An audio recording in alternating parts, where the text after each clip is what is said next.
யாத்திராகமம் 4ஆம் அதிகாரம் வசனம் 25. அப்பொழுது சிப்போரால் கருக்கான ஒரு கல்லை எடுத்து தன் புத்திரனுடைய நுனித்தோலை அறுத்து அதை அவன் கால்களுக்கு முன்பாக எறிந்து, நீர் எனக்கு இரத்த சம்பந்தமான புருஷன் என்றாள். நம்ம வந்து வேதத்தை அதிகமாக வாசிச்சிருப்போம், தியானித்திருப்போம். ஆனால் நம்மளுடைய சிந்தையில் வராத ஒரு கேரக்டர் சிப்போரால். நிறைய பெண்களை குறித்து நம் வேதத்தில் சத்தியங்களை கேள்விப்பட்டு இருக்கிறோம். நம்ம வாசித்து நம் வாழ்க்கையில் முன்மாதிரியாக இருக்க வேண்டும் என்று சொல்லி ஒரு சில ஸ்திரீகளை நம்ம இருதயத்தில் வைத்திருந்திருப்போம். ஆனால் சிப்போரால்ங்கிற ஒரு கேரக்டர் வந்து நமக்கு யாருக்குமே ஞாபகத்துக்கு வர மாட்டாங்க. நம்ம கூகுளெல்லாம் கூட தேடி பார்த்தோன்னா மெசேஜஸ் எல்லாம் கூட யூடியூப்பில் குறைவாக தான் இருக்கும். அவங்கள குறித்ததான பெரிதான ஒரு மெசேஜ் கூட நம்மளால் பார்க்க முடியாது. இன்றைக்கி நேரம் நான் சிப்போராலை எடுத்தேன்னா, கடந்த மாதம் 6ஆம் தேதி வெள்ளிக்கிழமை ஃபாஸ்டிங் ப்ரேயரில் ஜோமனிட்டு இருக்கும்போது ஆண்டவர் நிரப்பி சிப்போராலை குறித்து தான் காரியங்களை எனக்கு வெளிப்படுத்தினேன். எனக்கு ஆச்சரியமாக இருந்தது. ஏன்னா நான் யோசித்து கூட பார்க்கல எனக்கு ஒரு கேரக்டர் குறித்து ஆண்டவர் பேசுவார். அந்தளவுக்கு ஆண்டவர் சிப்போராளுடைய வாழ்க்கை குறித்து, சிப்போருடைய காரியங்களை எல்லாம் வச்சு குறித்து ஆண்டவர் நிரப்பி பேசினார். அதை அன்றைக்கே எழுதி வச்சேன்.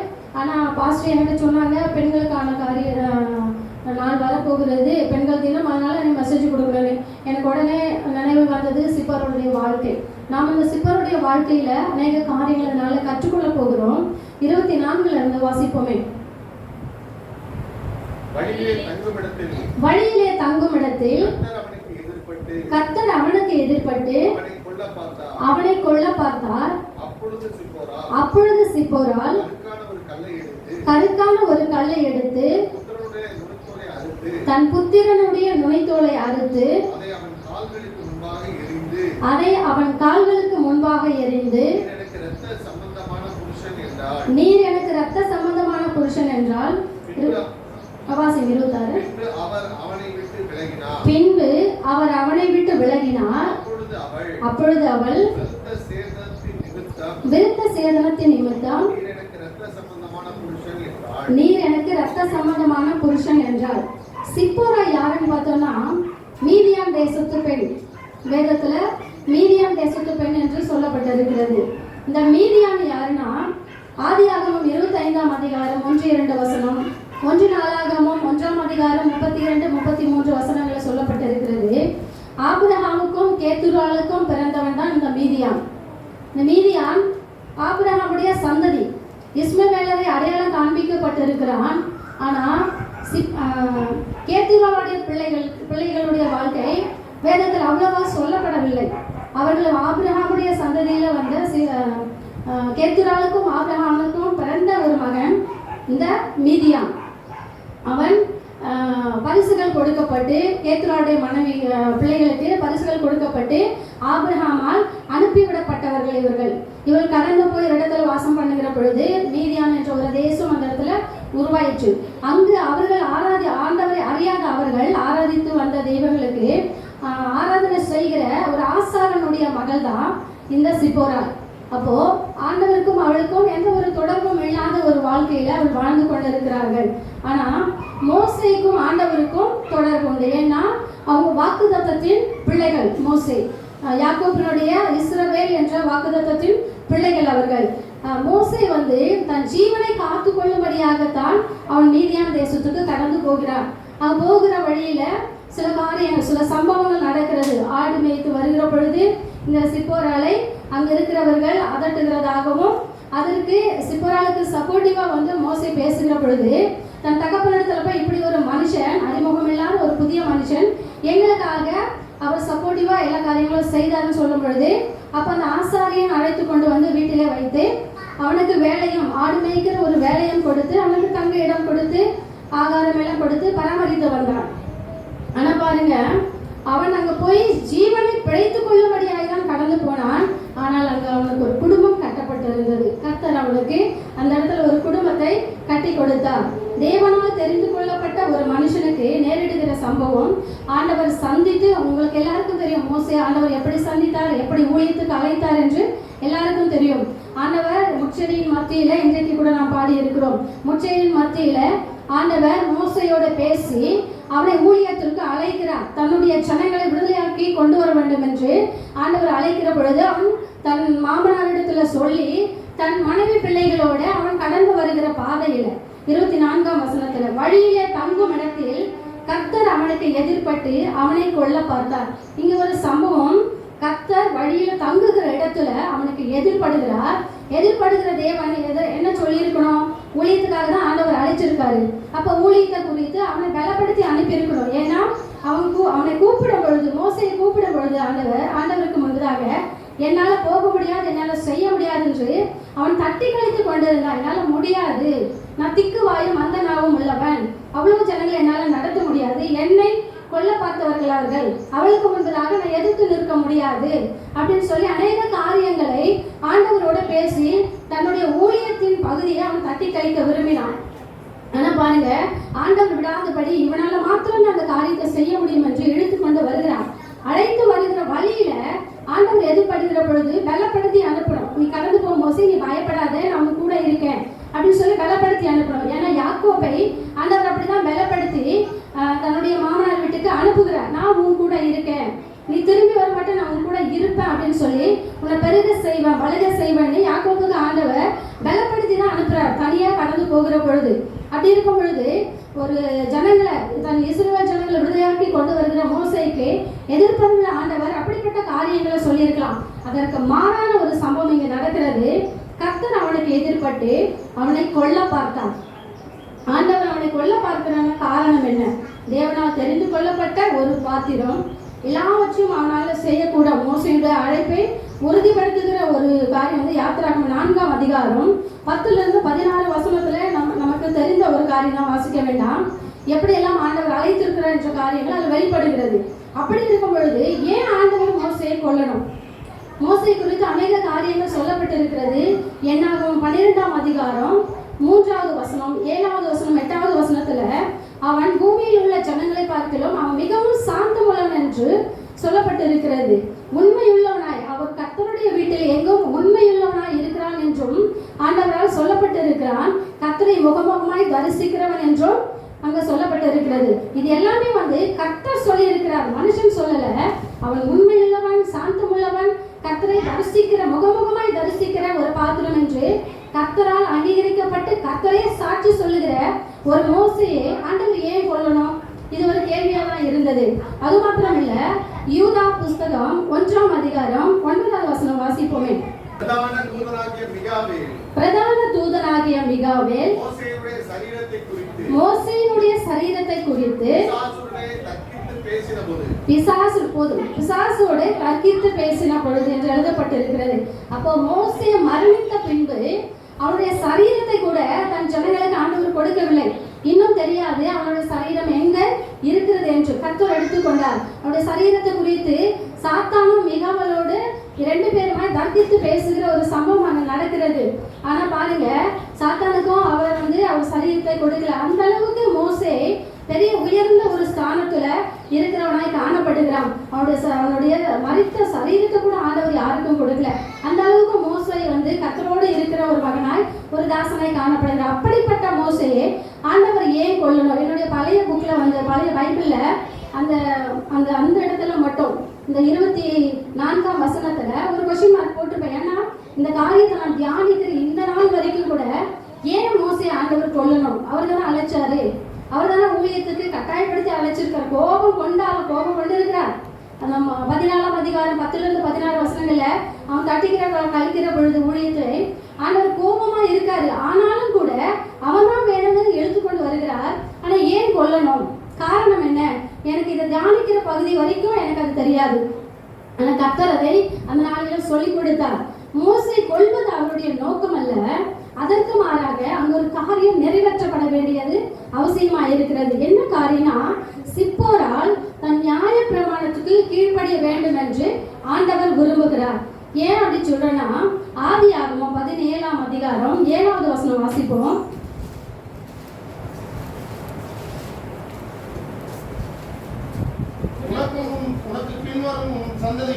உனக்கும் உனக்கு பின்வரும் உன் சந்ததிக்கும் நான் தேவனாய் இருக்கும்படி எனக்கும் உனக்கும்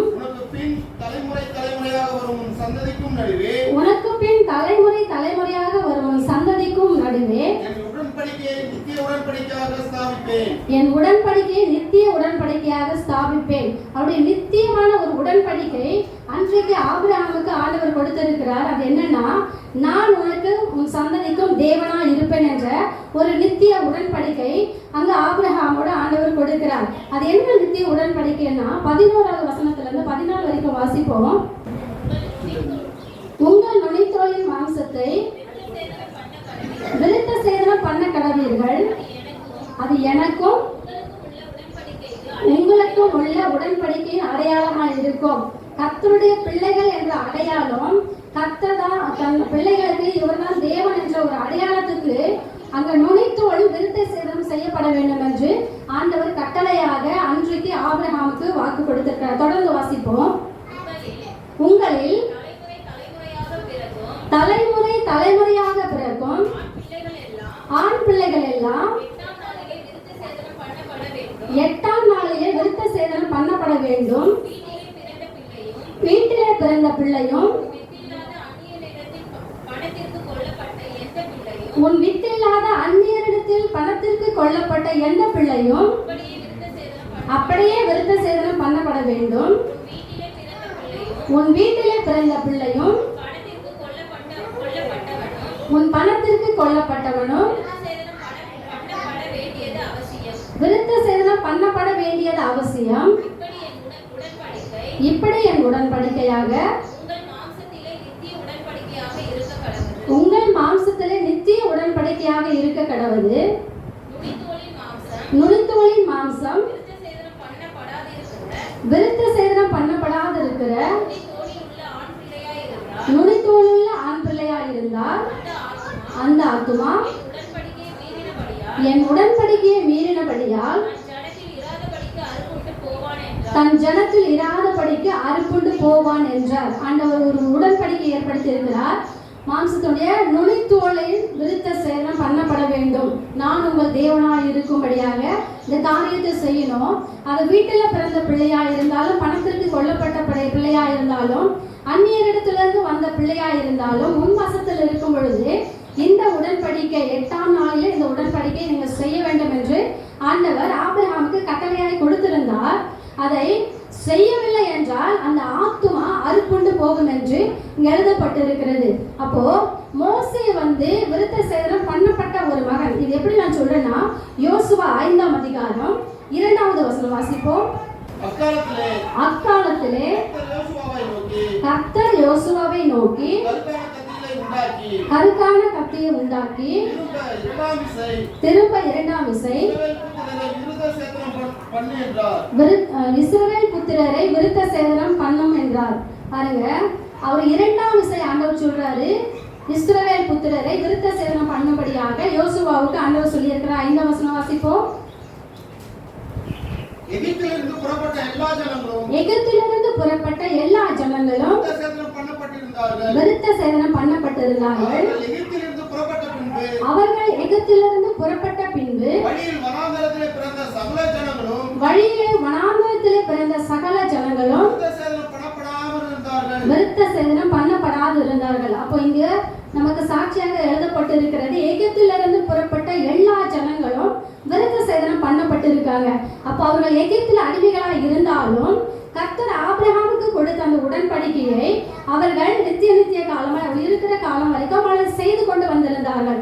வனாந்தரத்துக்கு அவள் புறப்பட்டு வருகிற பொழுது, விடுதலையாக்கப்பட்டு அவள் கடந்து வருகிற பொழுது அந்த காரியத்தை அவள் செய்யல. அப்போ எகிப்தில் இருந்த அவர்கள் 5ஆம் வசனம் சொல்லப்பட்டது போல எல்லாரும் விருத்த சேதனம் செய்யப்பட்டிருந்தார்கள். ஆனா பாருங்க, மீதியான் தேசத்துல தஞ்சமாய் உயிருக்காய் அவன் காப்பாற்றி கொள்ள முடியாது கடந்து போன மோசேக்கும் சிப்போராளுக்கும் திருமணமாகி அங்க நிச்சயமா அவன் சிப்போராளோட இந்த காரியத்தை பகிர்ந்திருப்பான். எனக்கு ஒரு ஆண்டவர் இருக்கிறார், அவர் என் தகப்பனாகிய ஆபிரகாமுக்கு இப்படிப்பட்ட உடன்படிக்கை அவர் சொல்லி இருக்கிறார். பிள்ளைகள் பிறக்கிற பொழுது, அதுவும் ஆண் பிள்ளைகள் என்று குறிப்பா எழுதப்பட்டிருக்கிறது, ஆண் பிள்ளைகள் பிறக்கிற பொழுது 8ஆம் நாளில் இந்த விருத்த சேதனம் செய்யப்பட வேண்டும் என்று மாறாத ஒரு கட்டளையாக ஆண்டவர் எங்களுக்கு சொல்லிக் கொடுத்திருக்கிறார். எங்கள் வாழ்க்கையில் அதை நாங்கள் இதுவரைக்கும் கடைபிடித்து வந்திருக்கிறோம்.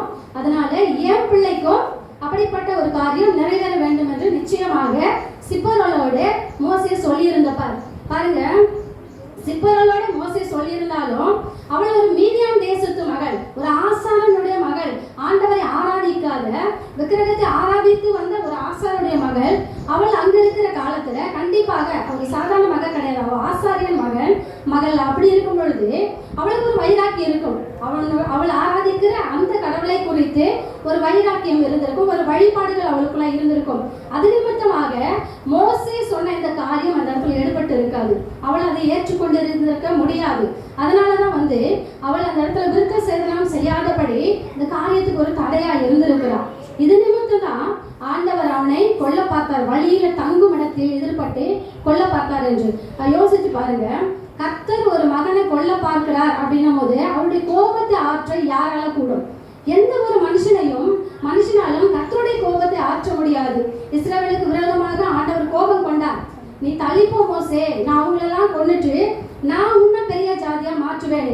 ஆனா உடனே மோசே அவளுக்காக பரிந்து பேசி ஜெபம் பண்ணி கர்த்தருடைய கோபத்தை தணித்தவன். ஒரு சில பேர் இருக்கிறாங்க, அதே மாதிரி பினேகாஸ் இருக்காங்க, அசுத்தத்திற்காக, விக்கிரக ஆராதனைக்காக, உபச்சாரத்துக்காக ஆண்டவர் 24,000 பேரை என்னாகம புஸ்தகத்தில் எழுதப்பட்டிருக்கிறது ஆண்டவர் கொன்று விட்டார். அப்பொழுது அவனுக்குள்ள இருந்த அந்த பக்தி வைராக்கியத்தை நிமித்தம் பாவம் செய்தவர்களை அவன் ஈட்டியினால உருவ குத்துகிற பொழுது தேவ கோபம் தணிந்தது என்று சொல்லி வேதத்துல எழுதப்பட்டிருக்கிறது. அப்படி ஒரு சில பேர் இருக்காங்க. ஆனா புறஜாதி மகளாகிய இவளுக்கு கர்த்தருடைய மகிமை குறித்தும் கர்த்தரை குறித்தும் அவளுக்கு அந்த அளவுக்கு அறிவு இல்லாத நிமித்தம் அவளால் எப்படி கர்த்தருடைய கோபத்தை ஆற்றக்கூடும்? கர்த்தர் கோபம் கொண்டு அவர் இறங்கி இருக்கிறார், கொல்லும்படியா வந்திருக்காருன்னா அவருக்கு அவர் மனசுல ஏதோ ஒரு கோபம் இருக்கிறது, அது நிமித்தமே அவர் இறங்கி இருக்கிறார். ஆனா அவர் கொள்ளாதபடி ஒரு காரியத்தை அவள் ஞானமாய் செய்கிறாள். சங்கீதம் 2ஆம் அதிகாரம் 12வது வசனத்துல எழுதப்பட்டிருக்கிறது, வாசிப்போமே. குமாரன் கோபம் கொள்ளாமலும் நீங்கள் வழியில அழியாமலும் இருக்கும்படிக்கு அவரை முத்தம் செய்யுங்கள். கொஞ்ச காலத்திலே அவருடைய கோபம் பற்றி எரியுமாம். குமாரன் கோபம் கொள்ளாமலும் நீங்கள் வழியிலே அழியாமலும் இருக்கும்படி. அப்போ அவர் கோபம் கொண்டாருன்னா வழியில நிச்சயமாக அழிவு உண்டு என்பது இந்த வசனத்தின் மூலமாய் நாம் அறிந்து கொள்ளலாம். ஆனா அவரை முத்தம் செய்கிற பொழுது கோபம் தணிகிறதாய் காணப்படுகிறது. அப்போ அவருடைய கோபத்தை எப்படி ஒரு மகளால தனியா பண்ண முடியும்? அவர் கோபத்தை ஆற்ற முடியும்? ஒரு ஆண்டவரை அறியாத ஒரு புறஜாதி மனுஷி எப்படி கர்த்தருடைய கோபத்தை ஆற்ற முடியும்? கர்த்தர் இதற்காக தான் இவனை அழிக்கிறார் என்று அவளால் எப்படி அறிந்து கொள்ள முடியும்? ஆனால் அவள் 2 காரியங்களை செய்கிறாள். ஒரு காரிய நிமித்தம் வருகிற ஒரு இதுதான். அவள் முதலாவது விருத்த சேதனம் செய்கிறாள். விருத்த சேதனம் செய்கிறது நிமித்தம் நியாய பிரமாணம் அங்கு நிறைவேற்றப்படுகிறது. ஒருவேளை அவன் கடந்து போய் இஸ்ரவேல் ஜனங்களோடு கூட சேர்ந்து தன் ஜனங்களோடு வந்ததுக்கு அப்புறம் கூட அவன் விருத்த சேதனம் செய்திருக்கலாம். ஆனா இதற்கும் ஒரு காரணம் இருக்கிறது. நான் யோசிச்சிருக்கேன், ஆனா இதற்கும் ஒரு காரணம் இருக்கிறது. ஆனா பாருங்க, சிப்போராள் செய்கிறாள், தன் மகனை அழைத்து அவள் உடனே விருத்த சேதனம் செய்கிறாள். மகனுடைய நுனித்தோலை அறுத்து விருத்த சேதனம் செய்கிறாள் என்று இந்த யாத்திராகமம் 4ஆம் அதிகாரத்துல எழுதப்பட்டிருக்கிறது. அவள் விருத்த சேதனம் செய்வது நிமித்தம், ஆக்சுவலி அதை ஆண்கள் செய்வாங்க, அதை செய்வது நிமித்தம் நியாய பிரமாணம் அங்க நிறைவேற்றப்படுகிறது. ஒரு காலம் மோசே மீட்கப்படுகிறான், ஜீவன் பெறுகிறான். ஏன்னா ஆண்டவர் அந்த இடத்துல அவன் விருத்த சேதனம் செய்து கால்களுக்கு முன்பதாக அந்த நுனித்தோலை மோசேயின் கால்களுக்கு முன்பதாக போட்ட உடனே கர்த்தர் அமைதியா போயிடுறாரு. ஒண்ணுமே சொல்லல, அவர் எதுவும் செய்யவும் இல்லை. அப்ப பாருங்க, கர்த்தருடைய கோபம் இது நிமித்தம் என்று அறியத்தக்கதான ஒரு ஞானம் அவளுக்குள்ளாய் காணப்படுகிறது. அந்த அளவுக்கு நிச்சயமாக மோசே சிப்போராளோட இந்த காரியத்தை குறித்து அதிகமாக பேசியிருப்பார். ஆனா அதை செய்யல. அவ சரியா அறிந்திருந்தா இந்த காரியத்தை வச்சு நாம் செய்கிற பொழுது கர்த்தருடைய கோபம் மாறும் என்று. பாருங்க, அதை செய்த உடனே கர்த்தர் அமைதியா கடந்து போயிட்டாரு. பாருங்க, அதாவது மோசே எதுக்கு அழிக்கணும்? விருத்த சேதனம் செய்யாத ஆத்துமா தான் அறுப்புண்டு போகணும்னு ஆண்டவர் சொல்லியிருக்கிறார். அப்போ மோசே ஏன் கொல்லப்படணும்? மோசேக்கு அந்த நியாயப்பிரமாணம் தெரியும், அதை நிறைவேற்ற முடியாத ஒரு சூழ்நிலையில் அவன் காணப்பட்டது நிமித்தம் அவன் பாவம் செய்கிறவனாக, வேதத்தின் அடிப்படையில் நான் சொல்றேன், பாவம் செய்கிறவனாக காணப்பட்டிருக்கிறான். எப்படின்னா 1 யோவான் 3ஆம் அதிகாரம் 4வது வசனம் வாசிப்போம். பாவம் செய்கிற எவனும் நியாய பிரமாணத்தை மீறுகிறான், நியாய பிரமாணத்தை மீறுகிறதே பாவம். அவன் வேற ஒரு பாவமும் செய்யல, நியாய பிரமாணத்தை மீறி நடக்கிற ஒரு பாவம். வேதத்தின் படியில நியாய பிரமாணத்தை மீறுகிறதே பாவம் என்று எழுதப்பட்டிருக்கிறது. வேற ஒரு பாவமும் அவன் செய்ததாக இல்லை. அப்ப நியாய பிரமாணத்தை கர்த்தர் கொடுத்த கட்டளையை செய்யலைன்னா அது ஒரு பாவமாகவே இங்கு சொல்லப்பட்டிருக்கிறது. எசேக்கியேல் 18ஆம் அதிகாரம் 20வது வசனம் ஆரம்பத்தில் எழுதப்பட்டிருக்கிறது, பாவம் செய்கிற ஆத்துமா சாகும். அப்ப நியாய பிரமாணத்தை நிறைவேற்றாத நிமித்தம் அவன் பாவம் செய்கிறதாக சொல்லப்பட்டிருக்கிறது. அப்ப அவனுடைய ஆத்துமா சாக வேண்டும். அப்படி இருக்கும்போது ஆண்டவர் அவனை கொல்லும்படியார் இறங்கி வந்திருக்கிறார். மகனுக்கு விரோதமாக இல்ல, மோசேக்கு விரோதமாக ஆண்டவர் கொல்லும்படியார் இறங்கி வந்திருக்கிறார். அதே எசேக்கியேல் 18ஆம் அதிகாரம் 9வது வசனம் வாசிப்போம்.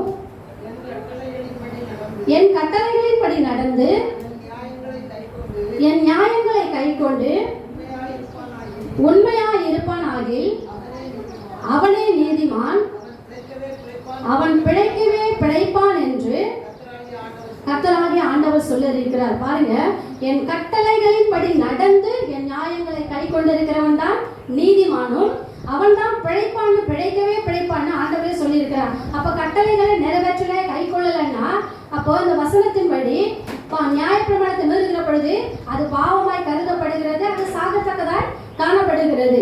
அது நிமித்தமே கர்த்தர் மோசேக்கு விரோதமாக இறங்கி வந்திருக்கிறார். கொலேசியர் 1:14 வாசிப்போம். அவருக்குள் குமாரனாகிய அவருக்குள் அவருடைய இரத்தத்தினாலே பாவ மன்னிப்பாகிய மீட்பு நமக்கு உண்டாயிருக்கிறது. இவனுடைய மீட்பு எப்படி கிடைத்ததா? அவருடைய ரத்தத்தினாலே நமக்கெல்லாம் பாவ மன்னிப்பாகிய மீட்பு நமக்கு உண்டாயிருக்கிறது. அப்ப விருத்த சேதனம் செய்வது நிமித்தம் நியாய பிரமாணம் நிறைவேற்றுகிற காரியம் மாத்திரமல்ல, அந்த ரத்தம் சிந்தப்படுகிறது. இது நிமித்தம் அவன் மீட்பை பெற்றுக் கொள்கிறான். இது நிமித்தம் அவன் பிழைக்கத்தக்கதனாய் மாறுகிறான். ஏன்னா நியாய பிரமாணம் நிறைவேற்றப்பட்டாயிற்று. இது நிமித்தம் அவனுக்கு ஒரு மீட்பு உண்டாகிறது. அந்த ரத்த சிந்துதல் நிமித்தம் ஒரு மீட்பு உண்டாகிறது. பாவம் மன்னிப்பு ஆகிய மீட்பு நமக்கு உண்டாயிருக்கிறது அவருடைய ரத்தத்தினாலே. எபேசியர் 1ஆம் அதிகாரம் 7வது வசனம் வாசிப்போம். அவருடைய கிருபையின் ஐஸ்வரியத்தின்படியே இவருடைய ரத்தத்தினாலே பாவ மன்னிப்பாகிய மீட்பு இவருக்குள் நமக்கு உண்டாயிருக்கிறதா. இவருடைய ரத்தத்தினால் இந்த இடத்துல சொல்லப்பட்டிருக்கிறது, கிறிஸ்துவின் ரத்தத்தினாலே பாவ மன்னிப்பாகிய மீட்பு நமக்கு உண்டாயிருக்கிறது. அதாவது ஒரு சொன்ன மாதிரி இஸ்ரவேல் ஜனங்கள் மத்தியில அவன் எகிப்து தேசத்துக்கு கடந்து வந்து இந்த காரியத்தை அவன் செய்திருந்தா, ஒருவேளை வழியில வந்து அவளை விடுதலையாக்கி கொண்டு போகிற பொழுது மோசேக்கு விரோதமான அநேகர் எழும்பி இருக்காங்க. இவன் தான் ஆசிரியர் குடும்பமே எழும்பி இருக்கன்னு பாத்துக்கோங்களேன். மிரியாமும் ஆரானும் கூட எழும்பி இருக்காங்க. இவன் மூலமா தான் கர்த்தர் பேசுறாரா, எங்க மூலமா பேசலையா அப்படின்ற ஒரு கூட்டம் எழும்பி இருக்கிறது. இன்னும் அநேகர் வந்து மோசேக்கு விரோதமான இஸ்ரவேல் ஜனங்கள் மத்தியிலிருந்து ஒரு கூட்டம் எழும்பி இருக்கிறது. ஆனா ஒருவேளை அவன் அப்படியே ஒரு காரியத்தை எகிப்து தேசத்துல வந்து தன் ஜனங்கள் மத்தியில தன் பிள்ளைக்கு விருத்த சேதனம் செய்திருந்தா, நீ ரொம்ப ஒழுங்கா, நீ இங்க வந்துதானே அந்த காரியத்தை செய்த, நியாயப்பிரமாணத்தின்படி 8ஆம் நாளில் நீ செய்யலன்ற ஒரு காரியத்தை கோடிட்டு மோசேக்கு விரோதமாய் பேசியிருக்க கூடும். அதனாலதான் ஆண்டவர், நான் யோசிச்சேன், அதனாலதான் போல இருக்கு ஆண்டவர் வழியிலே அந்த காரியத்தை செய்யும்படியாய் ஆண்டவர் அந்த இடத்துல இறங்கி இருக்கிறார். அதுவும் இல்ல, அது சிப்போராலை கொண்டுதான் ஆண்டவர் செய்யணும்னு அவர் திட்டமா இருந்தது. ஏன்னா அவனை எதிர்த்து நின்று இருக்க கூடும். நியாய பிரமாணத்துக்கு விரோதமாய் செய்யக்கூடாதபடி அவனை எதிர்த்து நின்று இருக்க கூடும். அதனாலே மோசே கொண்டா மோசே செய்ய முடியாது. ஏன்னா அவன் வந்து ஆண்டவரோட அந்த ஆண்டவர் கொல்ல பார்க்கிற அந்த சூழ்நிலையில இருக்கும் பொழுது கண்டிப்பா மோசையான காரியத்தை செய்திருக்க முடியாது. அதனாலதான் எதிர்த்து நின்ற சிப்பார்களை கொண்டே ஆண்டவர் அந்த இடத்துல விருத்த சேதனம் செய்கிறார். விருத்த சேதனம் செய்யப்படுகிற அந்த பிள்ளை சின்ன பிள்ளை கிடையாது. நான் யோசிச்ச காரியம் சின்ன பிள்ளை கிடையாது. 40 வருஷம் மீதியான் தேசத்துல அவன் வாழ்ந்திருக்கிறான். ஒரு 5 வருஷம் கூட இருந்திருக்கலாம் அவளுக்கு திருமணம் ஆகிறதுக்கு. ஏன்னா யாக்கோபு தன் மாமனிடத்துல அவன் கடந்து போய் ராகேலையும் லேயாலையும் திருமணம் பண்ணி கொள்ளும் போது 7 வருஷம் ஆச்சுன்னு வேதம் நமக்கு சொல்லி இருக்கிறது. அப்போ தன் சொந்த மாமனுடைய பிள்ளைகளை மணந்து கொள்வதற்கு ஒரு 7 வருஷம் ஆகனா, அந்நிய தேசத்து மகள் அந்நிய தேசத்துல தஞ்சமாய் போனவனுக்கு திருமணம் ஆகியிருக்கிறது கிட்டத்தட்ட ஒரு 5 வருடங்களா கூட இருந்திருக்கலாம். அப்போ அவளுக்கு திருமணமாகி 2 பிள்ளைகள் பிறந்திருக்காங்க.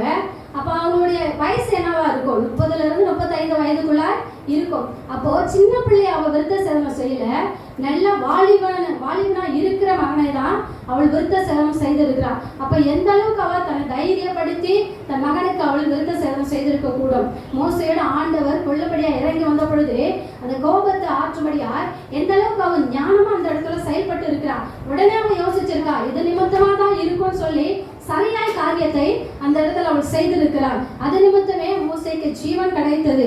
ஆனா பாருங்க, நமக்கும் அதாவது நமக்கு ஆண்டவர் எப்படிப்பட்ட காரியங்களை செய்திருக்கிறார்?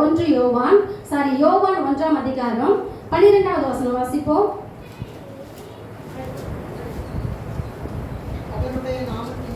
அவருடைய நாமத்தின் மேல் விசுவாசம் உள்ளவர்களாய் அவரை ஏற்றுக்கொண்டவர்கள் எத்தனை பேர்களோ அத்தனை பேர்களும் தேவனுடைய பிள்ளைகள் ஆகும்படி அவர்களுக்கு அதிகாரம் கொடுத்ததாக வசனம் நமக்கு சொல்லி இருக்கிறது. பிள்ளைகள் என்ற ஒரு அதிகாரத்தை அவருடைய நாமத்தின் மேல் விசுவாசம் உள்ளவர்களாய் நாம் அதை பெற்றிருக்கிறோம். அப்போ அவர் நாமத்தின் மேல் விசுவாசம் உள்ள பிள்ளைகளாய் அவரை அப்பா பிதா என்று அழைக்கத்தக்கதான புத்திர சுவிகாரத்தின் ஒரு ஆசீர்வாதத்தை, ஒரு அதிகாரத்தை கர்த்தர் நமக்கு கொடுத்திருக்கிறார். பிள்ளைகள் என்ற அதிகாரத்தை பெற்ற நமக்காக அடிக்கப்படும்படியாய் நாம் செய்த பாவங்களுக்காக, அக்கிரமங்களுக்காக, பொல்லாப்புகளுக்காக அடிக்கப்படும்படியாய் தேவ ஆட்டுக்குட்டியானவர் பலியாக ஒப்பு கொடுத்திருக்கிறார். நியாயப்பிரமாணத்தை மீறுவதே பாவம் என்று 1 யோவான் 3:4 எழுதப்பட்டு இருக்கிறது. அப்போ நாம் என்ன பாவம் செய்திருக்கிறோம்? நாம் ரட்சிக்கப்பட்ட நாளிலே நம் பாவங்களை எல்லாம் விட்டு ஆண்டவர் நம்மளை விடுதலையாக்கி தன் சொந்த ரத்தத்தினால் மீட்டெடுத்திருக்கிறார் என்ற வேதத்தின்படி நமக்கு ஒரு நம்பிக்கை உண்டு. அப்படி இருக்கிறோம், ரட்சிக்கப்பட்டு இருக்கிறோம். பிரஜாதி மத்தியிலிருந்து அந்நிய தேவர்களை ஆராதித்து வந்த நம்மளை ஆண்டவர் சந்தித்து இது நமக்கு அகாத காரியம் என்று சொல்லி தன் ஜீவனை கொடுத்த தேவனை நமக்கு வெளிப்படுத்தி நான் தான் சொந்த ரட்சகர் என்று நம்ம அறிவு கேட்டபடி ஆண்டவர் நமக்கு உணர்த்தி நம்மளை மீட்டெடுத்திருக்கிறார். நம்ம ஆராதித்து வந்த அந்த காரியத்தில் வந்து விடுதலை கொடுத்திருக்கிறார். நாம் செய்த பாவங்களிலிருந்து விடுதலை கொடுத்திருக்கிறார். அக்கிரம காரியங்களுக்கு விடுதலை கொடுத்திருக்கிறார். சாபத்திலிருந்து விடுதலை கொடுத்திருக்கிறார். இது எல்லாம் நம்முடைய ரத்தத்தினால நம்மளை மீட்டெடுத்திருக்கிறார். அந்த பிள்ளைகளா இருக்கிற நம்மளிடத்துல இன்றைக்கும் காணப்படுகிற நியாய பிரமாணத்தை மீறுகிற அநேக காரியங்கள் நமக்கும் உண்டு.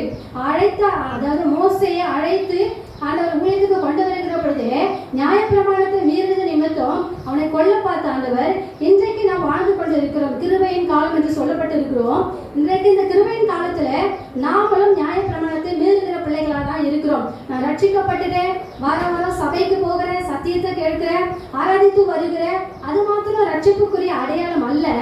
ரட்சிப்பு கடைசி மட்டும் காத்து கொள்ள வேண்டும். அப்ப எப்படின்னா, நம்மளை எத்தனை பேர் சகோதர சிநேகத்தோடு நம்ம வாழ்ந்து கொண்டு இருக்கிறோம். இது வந்து நியாயப்பிரமாணமாய் புதிய ஏற்பாட்டிலேயே ஆண்டவர் நமக்கு கொடுத்திருக்கிற கட்டளைகள். எத்தனை பேர் நமது சகோதரத்துவத்தோடு நாம் அவர்களோடு இணைந்து வாழ்ந்து கொண்டிருக்கிற பிள்ளைகளாய் காணப்படுகிறோம். நீதிமொழிகள் 17ஆம் அதிகாரம் 17வது வசனம் எப்படி எழுதப்பட்டிருக்கிறது வாசிப்போமே. சிநேகிதன் எல்லா காலத்திலும் சிநேகிப்பான், இடுக்கணில் உதவுவதே சகோதரன் பிறந்திருக்க. சகோதரன் எதற்கு பிறந்திருக்கிறானா? இடுக்கணில் உதவுவதற்காகவே சகோதரன் பிறந்திருக்கிறான் என்று வேதம் சொல்லியிருக்கிறது. இப்போ நம்மளுடைய சகோதரர்கள் ஒருவேளை இடுக்கத்தின் மத்தியில, கஷ்டத்தின் மத்தியில, வேதனையின் மத்தியில, இயலாமையின் மத்தியில, தரித்திரத்தின் மத்தியில ஒருவேளை நம்மளுடைய உடன்பிறப்புகள் சகோதரர்கள் அப்படி கடந்து போயிருந்தா நம்ம எத்தனை சகோதரிகளாய் இடுக்கத்தில் இருக்கிற சகோதரர்களுக்கு வேதத்தின்படி நம்ம உதவி செய்கிற பிள்ளைகளா இருக்கிறோம். ஆண்டவர் சொல்லியிருக்கிறார், இடுக்கணில் உதவவே சகோதரன் பிறந்திருக்கிறானா. அப்போ பிறந்திருக்கிற சகோதரனுக்கு, இடுக்கணில் இருக்கிற சகோதரனுக்கு எத்தனை பேர் நம்ம உதவி செய்கிற பிள்ளைகளாய் காணப்படுகிறோம்? உதவி செய்யலன்னா வேதத்தின்படி, வசனத்தின்படி நாம் நியாய பிரமாணத்தை மீறுகிற பாவத்துக்கு உட்பட்டவர்களாய் காணப்படுகிறோம். சகோதரனை நேசிக்கல அப்படின்னா போய் சொல்றோம், நேசிக்கல அப்படின்னா வேதத்துல சொல்லப்பட்டிருக்கிறது இருளிலே இருக்கிறோம் என்று சொல்லி. அவன் ஒளிக்குள்ள இன்னும் வரல, கர்த்தருடைய மகிமைக்குள்ள இன்னும் வரல, இன்னும் அந்தகாரத்தின் நிழலுக்குள்ளாய் அவன் காணப்படுகிறான். சகோதர சிநேகம் இல்லாதவன் அப்படிப்பட்டவனாய் காணப்படுகிறான் என்று புதிய ஏற்பாட்டில் எழுதப்பட்டிருக்கிறது. சகோதரனுக்கு விரோதமா அதாவது முட்டாளேன்னு சொன்னா கூட எரி நரகத்துக்கு ஆளாவான்னு சொல்லி கர்த்தரே சொல்லி இருக்கிறார். அப்போ ஒரு சகோதரன் நம்ம விளையாட்டா சொல்லுவோம், முட்டாளேன்னு சொல்லுவோம், அப்படி கூட சொல்லக்கூடாதுன்னு ஆண்டவர் எவ்வளவு ஒரு கடினமான உபதேசத்தை ஆண்டவர் போதித்து இருக்கிறார். அப்போ அது அப்படி சொன்னா கூட நீ எங்க இருக்கணுமா, எரி நரகத்துக்கு ஆளாக இருப்பானா. அப்போ அந்த கட்டளைகளை நிறைவேற்றி கொண்டிருக்கிறோமா? கர்த்தர் சொல்லி இருக்கிறார். சகோதர சிநேகத்தோடு வாழ்ந்து கொண்டிருக்கிறோமா? சகோதர சிநேகம் எப்படிப்பட்டது என்று சங்கீதம் 133வது அதிகாரம், அந்த அதிகாரம் முழுவதும் வாசிப்போமே.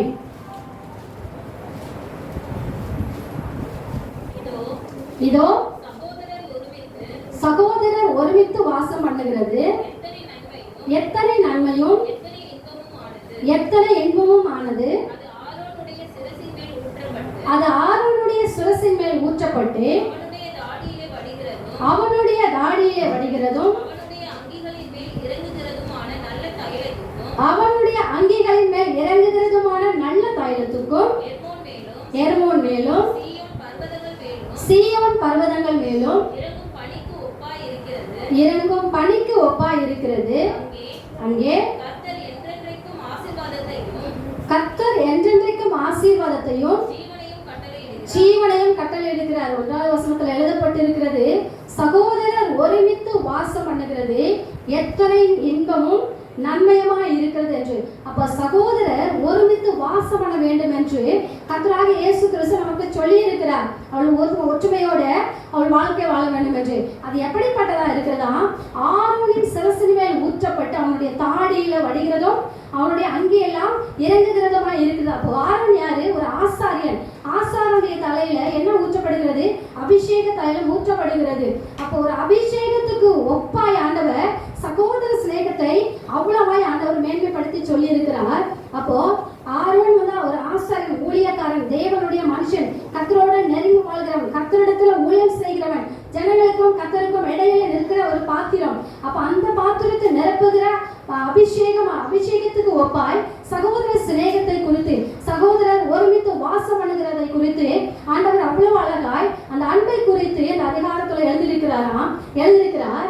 அங்க ஆண்டவர் சொல்றாரு, அங்கே கர்த்தர் என்றென்றைக்கும் ஆசீர்வாதத்தையும் ஜீவனையும் கட்டளையிடுகிறாராம். அப்போ சகோதரர் ஒருமித்து வாசம் பண்ணுகிறதை ஆண்டவர் ஆசீர்வதிக்கிற தேவனாய் ஜீவனை கொடுக்கிற தேவனாய் அங்கு வெளிப்படுகிறார். அப்ப அது எந்த அளவுக்கு மேன்மையான ஒரு காரியம், இதை நீங்க வாழ்க்கையில கடைபிடிக்க வேண்டும் என்று ஆண்டவர் நமக்கு கற்றுக் கொடுத்திருக்கார்.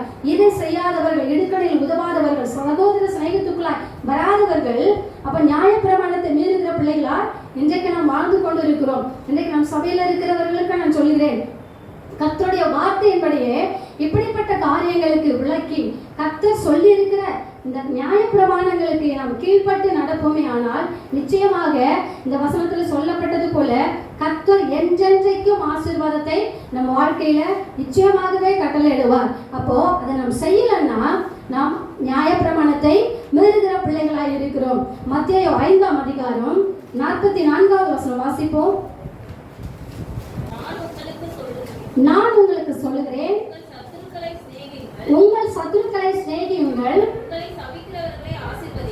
உங்களை சபிக்கிறவர்களை ஆசீர்வதியுங்கள்,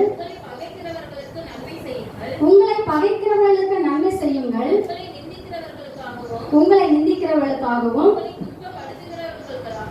உங்களை துன்பப்படுத்துகிறவர்களுக்காகவும் ஜெபம் பண்ணுங்கள். சத்துருவை நம்மளால சிநேகிக்கிறது ரொம்ப டஃபஸ்டான ஒரு காரியம் தான். ஆனா சொல்றாரு, ஆண்டவர் செய்ய முடியாததெல்லாம் கண்டிப்பா நமக்கு கட்டளையா சொல்ல மாட்டாரு. நிச்சயமா நம்மளால செய்ய முடியுங்கிறதுனாலதான் ஆண்டவர் இந்த காரியத்தை வெளிப்படுத்துகிறார். சத்துருன்னு நம்ம பார்க்க போனா மத்தேயு 10ஆம் அதிகாரம் 36வது வசனம் வாசிப்போமே.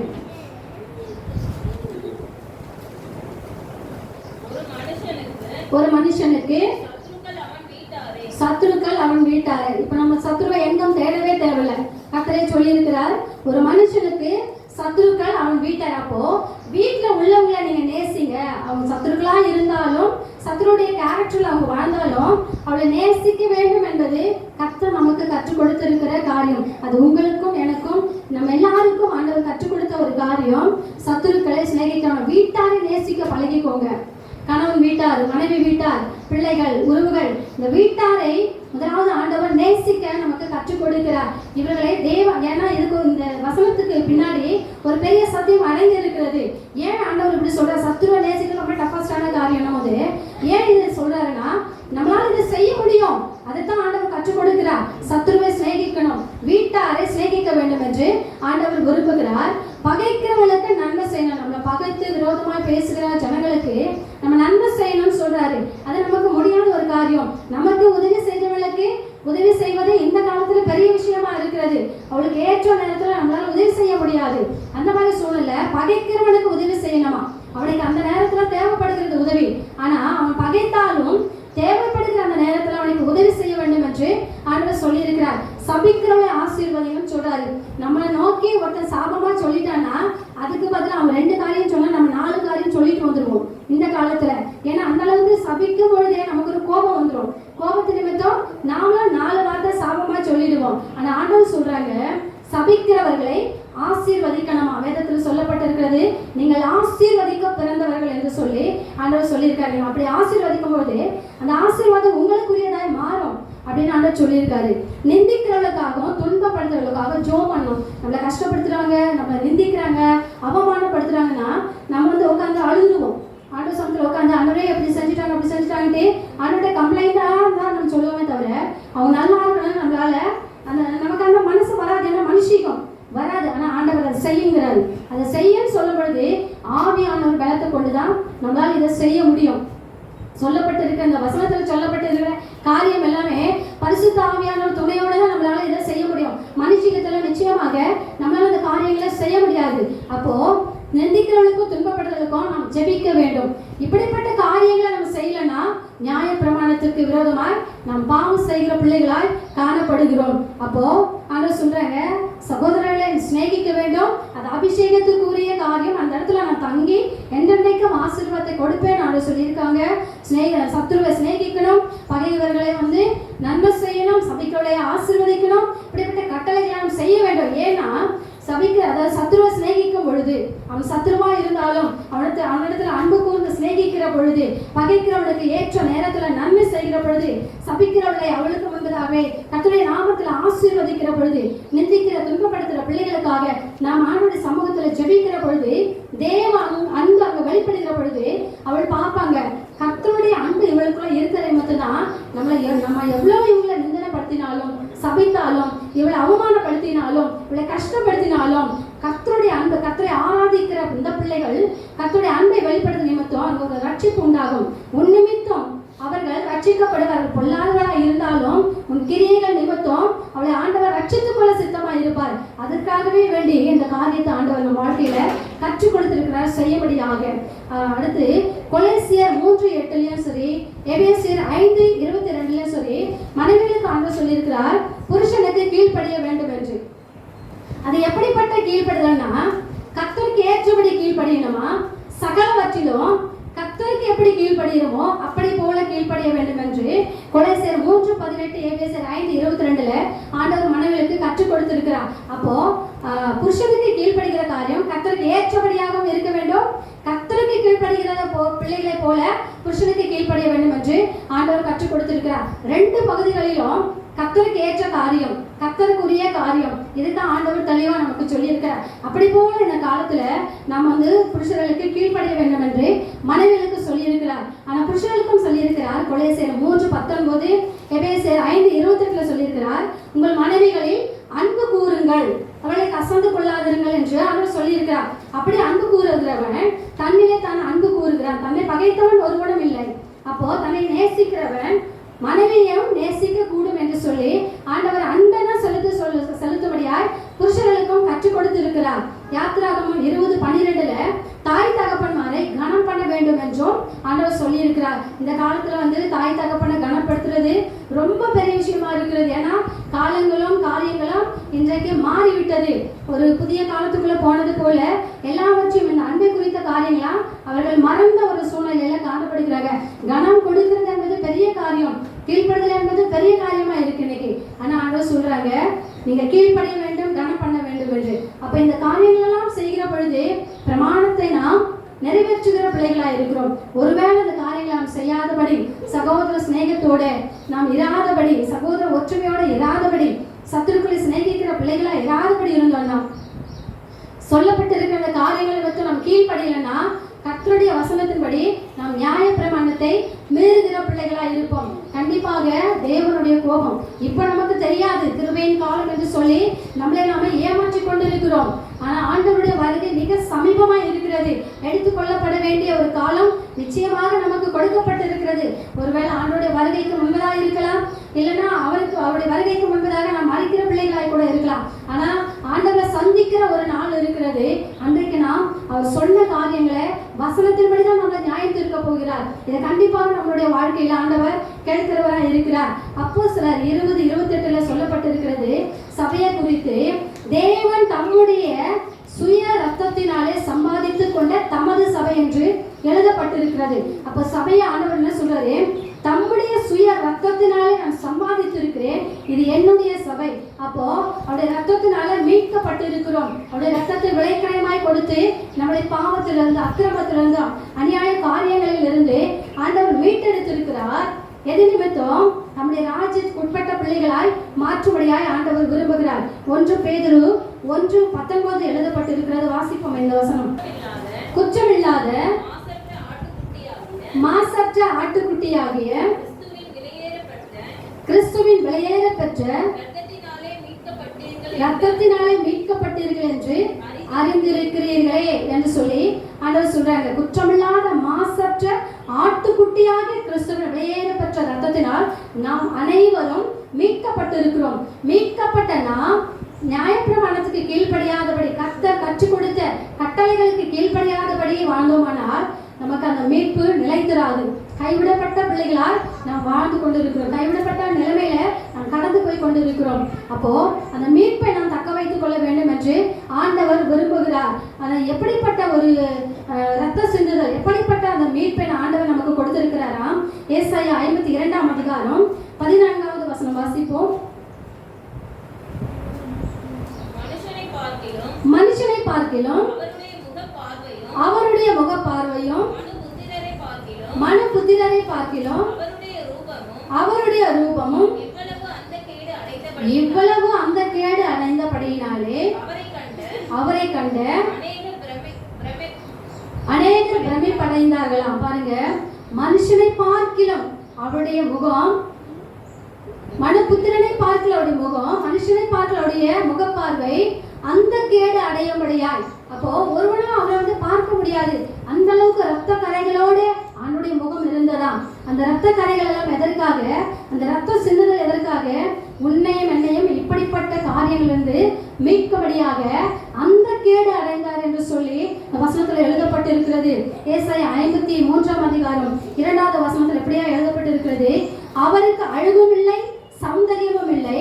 அவரை பார்க்கும் பொழுது நாம் அவரை விரும்பத்தக்க ரூபம் அவருக்கு இல்லாத இருந்ததாம். அப்போ அவர் அழகும் இல்லாத, சௌந்தரியம் இல்லாத, விரும்பப்படத்தக்கதான ரூபம் அவருக்கு இல்லாதபடி அவர் அந்த கொடூரமான ஒரு மரணத்தை ஆண்டவர் சந்தித்திருக்கிறார். இது எல்லாம் நமக்காக என்பதை நாம் இந்த நாளில் அறிந்து கொள்ள வேண்டும். இந்த சிலுவை தியானத்துக்குரிய எந்த காலங்களிலே இதை நாம் அதிகமாய் அறிய வேண்டிய அவசியமா இருக்கிறது. விரும்பப்படத்தக்க ரூபம் அவருக்கு இல்லாத இருந்ததாம். அதே ஏசாயா 53 5 வசனத்துல மீறுதல் நிமித்தம், அக்கிரமங்கள் நிமித்தம் நமக்கு வருகிற ஆக்கினியை அவர் மேல் ஏற்றுக்கொண்டாராம். அப்போ ஆக்கினியை ஏற்றுக்கொள்ளத்தக்கதான பாத்திரமாய் தன்னை முழுவதுமாய் ஆண்டவர் நமக்காக அர்ப்பணித்திருக்கிறார். எது நிமித்தம்? நம்முடைய மீறுதல் நிமித்தம், நம்முடைய அக்கிரமங்கள் நிமித்தம், இப்படிப்பட்ட நியாய பிரமாணத்தை நிறைவேற்றாதது நிமித்தம், நம் அக்கிரமக்காரர்களாகவும் மீறுதலுக்கு உட்பட்டவர்களாய் இருக்கிற நிமித்தம் ஆக்கினை நிமித்தம் காத்திருக்கிறார். அந்த ஆக்கினையை ஆண்டவர் தன் மீது ஏற்றுக்கொண்டிருக்கிறார். ஆனா அதை அறிந்த பிள்ளைகளாய் இனி இருக்கிற காலங்களில நாம் நியாயப்பிரமாணத்தை நிறைவேற்றுகிறதுல அதிக கவனம் செலுத்த வேண்டும். எப்படிப்பட்ட ஒரு காரியம்? அவருடைய ரத்த சிந்துதல் கெத்செமனேயிலே அன்றைக்கு இரவு, முந்தின நாள் இரவே அவர் ரத்த துளிகளால் விழ ஆரம்பித்த அந்த நேரத்திலிருந்து அவர் ரத்த சிந்த ஆரம்பித்து இருக்கிறார். அவர் வாரினால் அடிக்கப்பட்ட ரத்தம் சிந்தல, அவர் யாகத்தோடு ஜெபிக்கிற அந்த நேரத்திலேயே அவர் ரத்த சிந்த ஆரம்பித்திருக்கார். அவருடைய சரீரத்திலிருந்து ரத்த துளிகள் விழ ஆரம்பித்திருக்கிறது. அதிலிருந்து கொல்கத்தா மலை கல்வாரியில அவர் ரத்தம் சிந்துதல் முடிவடைந்தது. அவருடைய மரணத்திலே அந்த ரத்தம் சிந்துதல் முடிவடைந்தது. முந்தின நாள் இரவு தொடங்கின அந்த ரத்த சிந்துதல் அடுத்த நாள் ஈவினிங் போல அந்த ரத்த சிந்துதல் என்று போயிட்டு அவர் ஜீவன் எடுக்கிற வரைக்கும் நமக்காக இந்த பூமியில சிந்திருக்கிறார். அந்த ரத்தத்தை நமக்காக சிந்திருக்கிறார். ஆனா நாம் எப்படிப்பட்டவர்களாக இருக்கிறோம்? எதற்காக அந்த ரத்தத்தை ஆண்டவர் சிந்திருக்கிறார் என்றால் எபிரேயர் 3:1 வாசிப்போமே. எபிரேயர் 3:1. இப்படி இருக்க பரம அழைப்புக்கு பங்குள்ளவர்களாகிய பரிசுத்த சகோதரரே, நாம் அறிக்கை பண்ணுகிற அப்போஸ்தலரும் பிரதான ஆசாரியருமாய் இருக்கிற கிறிஸ்து இயேசுவை கவனித்து பார்க்க வேண்டுமா? பிரதான ஆசாரியராய் இன்றைக்கும் நமக்காக ஆண்டவர் பிதாவின் சமூகத்துல பரிந்து பேசிக் கொண்டிருக்கிறார். என் ரத்தத்தினால சம்பாதித்த பிள்ளைகளப்பா, அறியாதது நிமித்தம் என் கட்டளைகளை இவள் கைக்கொள்ளாத நிமித்தம் பாவம் செய்கிறது உண்மை, ஆனால் ஒரு இரக்கம் உண்டாகணும், ஒரு மன்னிப்பு உண்டாகணும் என்று பிரதான ஆசாரியராய் கிறிஸ்து இயேசுவானவர் பிதாவிடத்துல பரிந்து பேசிக் கொண்டிருக்கிறார். எதற்காக என்றால் பரம அழைப்புக்கு பங்குள்ளவர்களாக நம்மளை மாற்றும்படியாய். அதற்காகத்தான் ஆண்டவர் இந்த பூமியில வந்தார். அதற்காகத்தான் தன் ஜீவனை கொடுத்தார். தன் சரீரத்தில் இருக்கிற அத்தனை ரத்தமும் அதற்காகவே சிந்தப்பட்டிருக்கிறது. அது வீணாய் போகாதபடி இன்றைக்கும் பரம தகப்பனிடத்துல, பரம பிதாவினிடத்துல கர்த்தராகிய இயேசு கிறிஸ்து நமக்காக பரிந்து பேசி இருக்கிறார். நம்ம எதற்காக ரட்சித்தாரோ, எதற்காக தெரிந்து கொண்டாரோ, எதற்காக உருவாக்கினாரோ அதை நிறைவேற்றி பரம அழைப்புக்கு நம்மளை பங்குள்ளவளாய் மாற்றும்படியாய் ஆண்டவர் நமக்காக ரத்தம் சிந்திருக்கிறார். எபிரேயர் அதே 3ஆம் அதிகாரம் 14வது வசனம் வாசிப்போம். நாம் ஆரம்பத்திலே கொண்ட நம்பிக்கையை முடிவு பரியந்தம் உறுதியாய் பற்றி கொண்டிருப்போமே ஆகில் கிறிஸ்துவனிடத்தில் பங்குள்ளவராய் இருப்போம். நாம் ஆரம்பத்திலே கொண்ட நம்பிக்கை, ஆரம்பத்திலே கொண்ட நம்பிக்கை என்ன? ரட்சிக்கப்பட்ட காலங்களில நம்ம ஆராய்ச்சிக்கு வந்தது இந்த கடவுள் கிடையாது, இவர் தான் ஜீவனுள்ள தேவன் என்பதை அறிந்திருந்தோம். அப்போ ஒரு நம்பிக்கை இருந்தது, நம்ம பரலோகத்துக்கு போயிடுவோம். கர்த்தர் அநேக காரியங்களை கற்றுக் கொடுத்திருக்கிறார். நன்மை செய்யணும், தீமை செய்யக்கூடாது அப்படிங்கிறதெல்லாம் கற்றுக் கொடுத்திருக்கிறார். அந்தந்த காலத்துக்குரிய காரியங்களை ஆண்டவர் இப்படிதான் செய்யணும், இவர்களோடு பழகக்கூடாது, இவர்களோடு உறவாடு, இந்த இடத்துல இப்படி பேசணும்ன்ற அநேக காரியங்களை கற்றுக் கொடுக்கிற பொழுது நாம் வைராக்கியமா இருப்போம். கிறிஸ்துவுக்காக எழுப்பி எதையாவது செய்து சில ஆத்துமாக்களை நம்ம ரட்சிப்புகளை கொண்டு வரணும். அவர் கேட்கிற பொழுது என் மூலமா இத்தனை ஆத்துமாக்களை நான் ரட்சித்திருக்கிற ஆண்டவரே உங்க நாமத்துல சொல்லி அவருக்கு முன்பதாக ரட்சிக்கப்பட்ட பிள்ளைகளை நிறுத்தணும்னு சொல்லி நமக்குள்ள ஒரு வைராக்கியம் இருக்கும். அது நிமித்தம் நம் பரலோகத்துக்கு தகுதியா ஆயிடுவோம். அவர் கற்றுக் கொடுத்த காரியங்களை கடைபிடிக்கிற பொழுது பரலோகத்துக்கு நம்ம பர்ஃபெக்டான பர்சன் ஆயிடும் சொல்லி ஒரு நம்பிக்கை, ஒரு விசுவாசம், ஒரு வைராக்கியம் ரட்சிக்கப்பட்ட புதியதுல நமக்குள்ள இருந்தது. அதை முடிவு பரியந்தும் நாம் அதை உறுதியாக பற்றிருக்க வேண்டும் என்று ஆண்டவர் சொல்லியிருக்கிறார். அப்படி பற்றிருக்கிற பொழுது கிறிஸ்துவின் இடத்தில் பங்குள்ளவர்களாய் காணப்படுவோம். பரம அழைப்புக்கு நாம் பங்குள்ளவர்களாய் காணப்படுவோம். ரத்தம் அப்போ நாம் எப்படிப்பட்ட ஒரு உறவுகளா இருக்கிறோம்? இந்த சத்தியத்தினுடைய தலைப்பை நான் வைத்தது ரத்த சம்பந்தமான உறவு. அவர் ரத்த சிந்துதல் நிமித்தம் நாம் அவருடைய பிள்ளைகளால் நாம் அவருக்காக தெரிந்து கொள்ளப்பட்டிருக்கிறோம். நமக்கும் அவருக்கும் ஒரு ரத்த சம்பந்தம் இருக்கிறது. அவர் ரத்த சிந்துதல் நிமித்தம் அந்த உறவுகளை நாம் கடந்து வந்திருக்கிறோம். ஸோ இந்த உறவை யாராலும் பிரிக்க முடியாது. அது சத்துருவாய் எழுப்பினாலும் இந்த உறவு பிரிக்க முடியாது. ஏன்னா வெளியேறப்பட்ட தேவ ஆட்டுக்குட்டியாருடைய ரத்தத்தை நமக்காக சிந்திருக்கிற நிமித்தம் நாம் அவருடைய பிள்ளைகளாய் ரத்த சம்பந்தமான உறவுகளாய் நாம் இருக்கிறோம். ஆரம்பத்துல இருந்து வாசிப்போம். யாத்திராகமம் 4ஆம் அதிகாரம் 26வது வசனத்தை வாசிப்போம். பின்பு அவர் அவனை விட்டு விலகினார். அப்பொழுது அவள் விருத்த சேதனத்தின் நிமித்தம் நீர் எனக்கு ரத்த சம்பந்தமான புருஷன் என்றார். முந்தின வசனத்திலே அவ சிப்போரால் சொல்லி இருக்கிறாள், நுழைத்தோலை அறுத்து மோசேயின் கால்களுக்கு முன்பதாக இருந்தப்ப சொல்றா, நீர் எனக்கு ரத்த சம்பந்தமான புருஷன் என்று சொல்லுகிறார். ஆனா அடுத்ததாக அந்த செய்த காரியத்தின் நிமித்தம் கர்த்தர் கடந்து போயிட்டாரு. கொள்ளாதபடி ஆண்டவர் சைலண்டா கடந்து போயிட்டாரு. திரும்பமா சொல்லுகிறார், அப்பொழுது அவள் விருத்த சேதனத்தின் நிமித்தம் நீர் எனக்கு ரத்த சம்பந்தமான புருஷன். அப்ப அவள் சரியாய் அடையாளம் கண்டிருக்கிறாள். விருத்த சேதனம் செய்யப்பட்டது நிமித்தம் நீர் எனக்கு ரத்த சம்பந்தமான ஒரு புருஷன். ரத்த சம்பந்தமான இந்த உறவை ஒரு மனுஷனாலும் பிரிக்கவும் முடியாது, பிரிக்கவும் கூடாது. இன்றைய கணவன் மனைவியுடைய உறவு அப்படிப்பட்டதாய் ஆண்டவர் வைத்திருக்கிறார். ஆனா பாருங்க, இந்த உறவை பிரிக்கிற பாகத்துல அது பெண்கள் சைடா இருந்தாலும் ஆண்கள் சைடா இருந்தாலும் ஒரு சில பேர் ஒரு சின்ன பிரச்சனைனாலே இந்த காலத்துல குடும்பத்தை பிரிச்சிடறாங்க. அவளுக்கு கர்த்தரை குறித்து போதிக்கிறது இல்லை. முதல்ல கல்யாணம் ஆகும்போது அநேக பிரமாணங்களை அவள் சொல்லி அவள் கல்யாணம் மனம் புரிந்து கொள்கிறபடி அதில் அவர்களும் நிலைத்திருக்க முடியாதபடி சின்ன சின்ன காரியங்களுக்கு இடம் கொடுத்து, சத்துருவுக்கு இடம் கொடுத்து, தேர்ட் பர்சனுக்கு இடம் கொடுத்து அவர்கள் பிரிகிற ஒரு சூழ்நிலை வரும்பொழுது பேரண்ட்ஸ் அதுக்கு சப்போர்ட் பண்ணி எத்தனையோ குடும்பங்கள் இன்றைக்கு வரைக்கும் சேர முடியாதபடி ஒரு வைராக்கியம் என்றவர் தேவனுக்கு விரோதமான ஆவியில அவள் கட்டப்பட்டு இருக்காங்க. திரும்பவும் மனதிருந்தலுக்குள்ளாய் அவள் கடந்து வரல. அவளை சமாதானம் பண்ணுகிறவர்களையும் அவள் ஏற்றுக்கொள்ளாதபடி இன்றைக்கு குடும்பங்கள் பிரிந்த நிலைமையில இருக்கு. ஆனா ஆண்டவர் அவங்களையும் சும்மா விட மாட்டாரு. என்ன ஆகும்? 12ஆம் அதிகாரம் 1வது வசனம் வாசிப்போமே.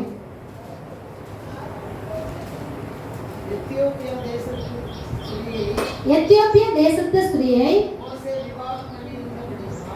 மோசே விவாகம் பண்ணியிருந்தபடியால் மிரியாமும் ஆரோனும் அவன் விவாகம் பண்ணின எத்தியோப்பிய தேசத்து ஸ்திரீ நிமித்தம் அவனுக்கு விரோதமாய் பேசினார்களாம். இந்த சம்பவத்துல இந்த அதிகாரத்துல எழுதப்பட்டிருக்கிறது. மோசேக்கு விரோதமாய் தன் உடல் பிறப்பாகிய மிரியாமும் ஆரோனும் பேசியிருக்காங்க. எதை கொண்டு பேசியிருக்காங்களா? சிப்போரால வைத்துதான் அவங்க பேசியிருக்காங்க. கர்த்தர் அங்கீகரித்து கொண்டார். சிப்போரால் அந்நிய தேசத்து மகளா இருந்தாலும் தன் நியாயப்பிரமாணத்தை அவள் நிறைவேற்றிருக்கிறார். மோசேக்கு மனைவியா இருக்கிற நிமித்தம் ஆண்டவர் அந்த உறவை அங்கீகரித்து கொண்டார். அவள் சொல்லியிருக்கிறார், நீர் எனக்கு ரத்த சம்பந்தமான புருஷன் என்று அவள் அந்த இடத்துல யாத்திராக புஸ்தகத்துல சொல்லியிருக்கிறார். அப்ப ஆண்டவர் அந்த உறவை அங்கீகரித்த நிமித்தம் தான் மோசையை கொள்ளாதபடி கடந்து போயிட்டாரு. கர்த்தர் அங்கீகரித்த அந்த உறவை அவன் வேறு விதமாய் தன் உடல் பிறப்பாகிய மிரியாமும் ஆரோனும் மோசேக்கு விரோதமாய் பேசுகிறார்கள். சிப்போராளை கொண்டு அவள் பேசுகிறதை பார்க்கணும். பாருங்க, அவன் அமைதியா தான் இருக்கான். அவன் ஒண்ணுமே சொல்லல. அவன் அவர்களோட தர்க்கித்து பேசுகிற காரியங்கள், வாக்குவாதம் பண்ணுகிற காரியங்கள் அந்த அதிகாரத்தை தொடர்ந்து வாசிக்கும் பொழுது அங்க இல்லவே இல்லை. ஆனா கர்த்தர் அதை கேட்டார் என்று 2ஆம் வசனம் வாசிப்போமே.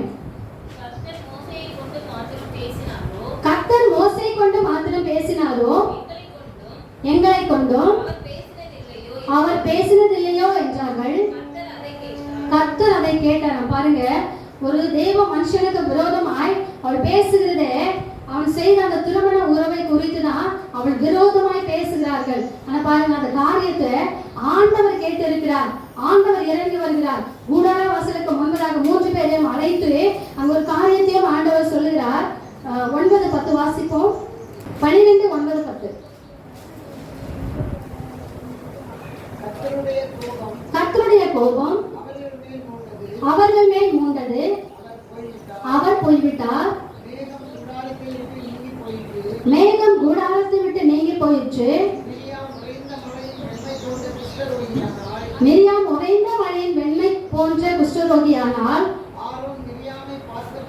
ஆரோன் மிரியாமை பார்த்த பொழுது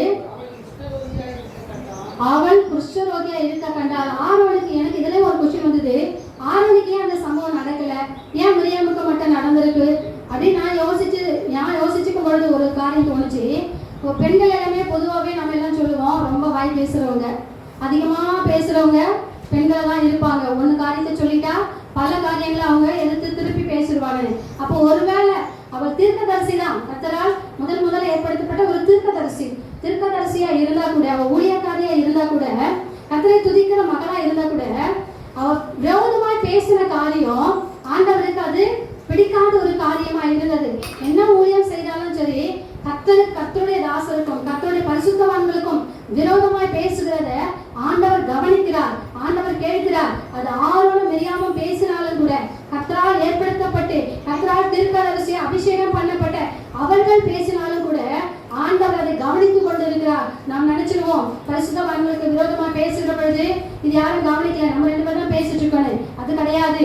கர்த்தர் பேசுகிறதை கவனித்து கேட்கிறவரா இருக்கிறார். அது ஊழியக்காரரா இருந்தாலும் சாதாரண மனுஷனா இருந்தாலும் பரிசுத்தவான்களுக்கு விரோதமாய் பேசுகிறதுல அதிக கவனமா இருக்கணும், பேசக்கூடாதபடி. ஆனா இவங்க பேசுகிற பொழுது ஆண்டவர் கடந்து போயிட்டாரு. கோபம் கொண்டு 9ஆம் வசனத்துல கோபம் கொண்டு அவர் கடந்து போயிட்டாரு. ஆனா நடந்த சம்பவம் என்ன? மிரியாமுக்கு வெண்குஷ்டம் வந்தது. ஏன் ஆரோனுக்கு வரல? ஆரோன் கொஞ்சமா பேசியிருப்பாங்க, அதோட சைலண்ட் ஆகிட்டு இருப்பான். ஏன்னா மிரியாம் தான் எல்லாருக்கும் அக்கா. அப்போ அவ தம்பிங்கிற ஸ்தானத்தை வைத்து அவ கொஞ்சம் ஓவரா பேசியிருப்பான்னு நினைக்கிறேன். அதனாலதான் ஆரோனுக்கு வராதபடி மிரியாமுக்கு அந்த காரியத்தை ஆண்டவர் அனுமதித்து இருக்கிறார். ஆனா தொடர்ந்து வாசிச்சோம்னா எப்படிப்பட்ட ஒரு காரியம்னா, மோசே ஜெபம் பண்றான். ஆரோன் வந்து மோசே கிட்ட முறையிடுகிற போது, தன் சகோதரிக்காக மோசே ஜெபம் பண்ணும்போது ஆண்டவர் சொல்றாரு, தகப்பன் 14வது வசனத்துல, கர்த்தர் மோசேயை நோக்கி, அவள் தகப்பன் அவள் முகத்திலே காரி துப்பினது உண்டானால் அவள் 7 நாள் வெட்கப்பட வேண்டுமா. அந்த தகப்பன் தன் மகளை நோக்கி காரி துப்புறானா எவ்வளவு கோவமா, எவ்வளோ அவ பிடிக்காத காரியத்தை செய்திருந்தா அந்த உக்கிரத்தோட அவன் செய்திருப்பான். ஒரு அடி அடிக்கிறது ஓகே, இல்ல ஒரு திட்டு கொடுக்கறது ஓகே. காரி ஒரு தகப்பன் மகளுடைய முகத்துல துப்புறான்னா எவ்வளவு ஒரு வேதனை மிக்க காரியம் நடந்திருக்கும். அப்ப கர்த்தரை விசனப்படுத்துகிற, கர்த்தரை துக்கப்படுத்துகிற, கோபம் ஊட்டுகிற ஒரு காரியத்தை மிரியாம் செய்திருக்கலாம். அதற்கு ஒப்பாய் ஆண்டவர் வெண்குஷ்டத்தை மிரியாமுடைய வாழ்க்கையில் அனுமதி இருக்கிறார். பாருங்க, கர்த்தரால் அங்கீகரிக்கப்பட்டு கர்த்தர் ஏற்றுக்கொள்ளப்பட்ட இந்த ரத்த சம்பந்தமான உறவை அவர்கள் விரோதமாய் பேசுகிறது நிமித்தம், அது ஊழியக்காரரா இருந்தாலும் ஆண்டவர் அவர்களை நிச்சயமாக அவளுக்கு ஒரு காரியத்தை மிரியாமுக்கு செய்தது போல அவர் செய்வார். ஆனா அந்த உறவை பிரிக்கிற குடும்பத்தில் அப்படிப்பட்ட உறவுகளை கர்த்தரால் ஏற்படுத்தப்பட்ட உறவுகளை பிரிக்கிறவர்களுக்கும் கர்த்தர் நிச்சயமாக செய்வார். அது இப்போ நடக்கலனாலும் காலம் கண்டிப்பா அதற்கு கர்த்தருடைய சமூகத்துல வந்து பதிலை கொண்டு வரும். ஆனா ஆண்டவர் நமக்கு ஒன்று கற்றுக் கொடுத்திருக்கிறார்.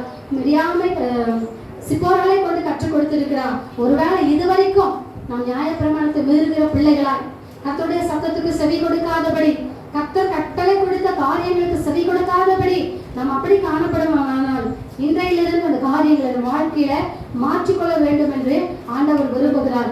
யாத்திராகமம் 20வது அதிகாரம் 6வது வசனம் நினைக்கிறேன், எடுத்துக்கொள்வோம். என்னிடத்தில் அன்பு கூர்ந்து என் கற்பனைகளை கை கொள்ளுகிறவர்களுக்கோ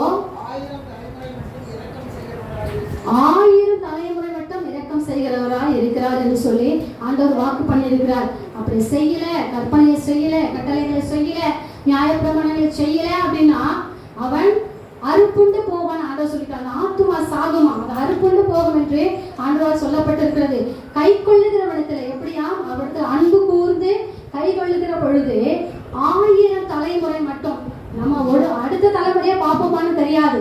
இந்த காலகட்டம் ஒவ்வொருடைய வாழ்க்கையும் அப்படிதான் இருக்கிறது. சடனா மரணங்கள் நேரிடுகிறது. எது நிமித்தம் மரணம் வருதுன்னு சொல்ல முடியல. சின்ன பிள்ளை கூட ஒரு வாழைப்பழம் விழுங்கிட்டு மூச்சு திணறி இறக்குற ஒரு சூழ்நிலை.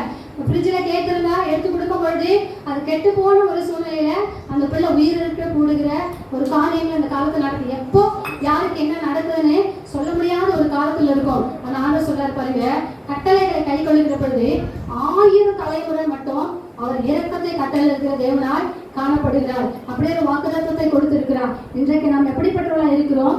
கர்த்தருக்கும் நமக்கும் இரத்த சம்பந்தமான ஒரு உறவை அவர் மூலமாய் நமக்கு ஆண்டவர் கொடுத்திருக்கிறார். நம்ம பிரிக்க முடியாது. சத்துருவே எழுப்பினாலும் ஆண்டவர் உணர்த்துவார்.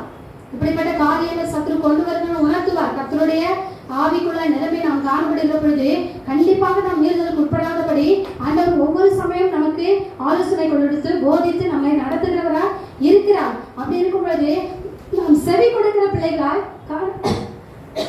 காணப்பட வேண்டும் என்று ஆண்டவர் விரும்புகிறார். அப்போ நியாயப்பிரமாணங்களை கை கொண்டு கர்த்தருடைய ராஜ்யத்துக்கு, அதாவது பரம அழைப்புக்கு பங்குள்ளவர்களால் நாம் காணப்பட வேண்டும். சிப்போருடைய வாழ்க்கையில இதை நாம் கற்றுக்கொண்டு இருக்கிறோம். இது பெண்களுக்கான ஒரு நாளா இருந்தாலும் எல்லாருக்கும் உரிய ஒரு செய்தி தான் ஆண்டவர் கொடுத்திருக்கிறார். அப்ப எல்லாரும் இதை கடைபிடிக்க வேண்டும்.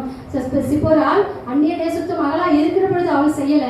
ஆனா மோசேக்கு திருமணமாகி அவள் மோசையோடு கூட வாழ்க்கை வாழும்படியாய் அவள் கடந்து வருகிற பொழுது அவள் அந்த காரியத்தை நிறைவேற்றி இருக்கிறாள். கர்த்தருடைய கோபத்தை ஆற்றி ஒரு தேவ மனுஷனை, ஒரு தலைவனை, இஸ்ரவேல் ஜனங்களை மீட்பனை வந்து அவள் காப்பாற்றி இருக்கிறாள். அது நிமித்தம் அவள் காப்பாற்றி இருக்கிறாள். அப்போ அந்த காரியம் இன்றைக்கு நம்ம வாழ்க்கையில காணப்பட வேண்டும். இதுவரைக்கும் நாம சில காரியங்களுக்கு முரட்டாட்டம் பண்ணி கொண்டிருப்போம், பிடிவாதங்களோடு இருப்போம், சேர முடியாதபடி சகோதர சிநேகத்தோடு சேர முடியாதபடி அநேக காரியங்களை நாம் தடை வைத்திருப்போம், அநேக காரியங்களை முன்வைத்திருப்போம்.